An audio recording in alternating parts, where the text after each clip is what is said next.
One of our viewers wrote to us about shooting tighter groups. How can I shoot a tighter group? One of the first things that you need to do is take your bow to your local archery professional, have them put your bow in the press. Make sure that the cams are good and tight. You shouldn't have any movement in either one of these cams. If you do, then it could be a bearing issue or it could be a little bushing issue. Your cams need to be tight so they can track the same. If one's wore out or a little off, then your bow is not going to shoot right. Make sure that your bow is in time and that the timing marks are where they should be on the bow. You can take the time and put the bow into the square. Make sure that your arrow is in the center of the shot and that everything is where it needs to be. Then you want to check for proper arrow spine. You want to make sure that the spine on the arrow will handle the draw length and the poundage of the bow. That way, if you have an arrow that's too soft or too weak, then you're not going to get the same flight. You're going to get more tension on the arrow than you need. With the proper arrow spine, then the arrow is going to come off straight and it's going to get you a little bit more speed and it's going to help you with your shot performance. You want to make sure that you have the proper draw length. When you draw the bow back, then you want to pull the bow back here to the corner of your lip. And we'll do that in the range. This bow is too long for me, but we'll do it in the range and make sure that it is a proper draw length for David, because he's going to be shooting at the bow and demonstrating the right draw length and proper grip. Okay, one of the first things you want to do when you come to the range is you want to get into a good, comfortable stance. Your feet slightly spread apart, about shoulder width, shoulders square, perpendicular to the target, because when you pull the bow is going to come across your armpit. Then you want to check your form and your grip.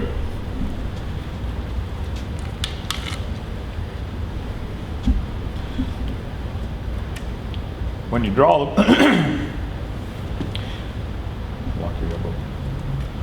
when you draw the bow back, you don't want to lock your elbow. You want that slightly bent, not over exaggerated, but just a slight bend.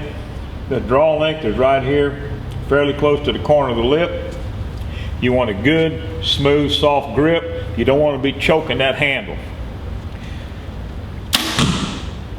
When you aim at the target, you want to focus on a point.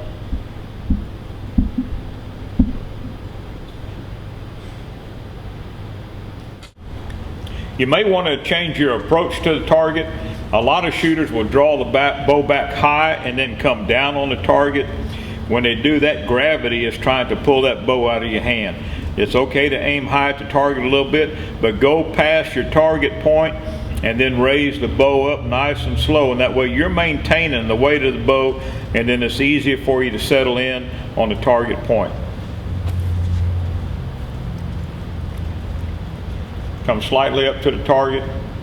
Be sure to hesitate.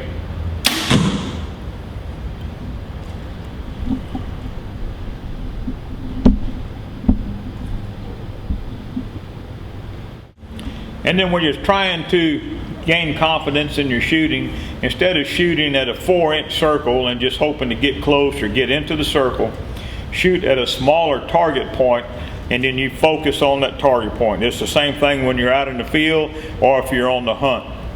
When the animal comes in, you don't focus on the animal, you focus on a spot that you want to hit on that animal, and then that way you can assure your accuracy. So you draw your bow back, you want nice and smooth, good soft release, aim at the smaller target point, and you get a good result.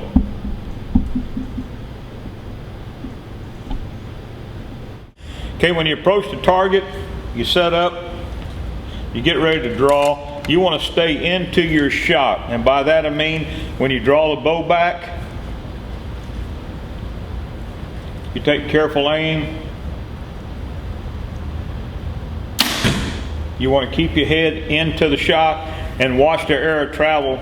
You want to watch the back of the nock travel to the target. One thing that you don't want to do is approach the shot, draw the bow back, snap the trigger, or pull your head away from your bow to watch the arrow go down range. Like that, that'll cause you to shoot off every time. So draw your bow back nice and smooth, come up on the target, focus, on the target point. Make a good smooth release, keep your head still, and make sure that your hand comes straight back. If your hand starts flying off to the side like you're picking a guitar or a banjo, then you're going to have a missed shot downrange. But the other tip, the best thing to do is practice, practice, practice, and practice often, especially before you go on an important shoot or an important hunt.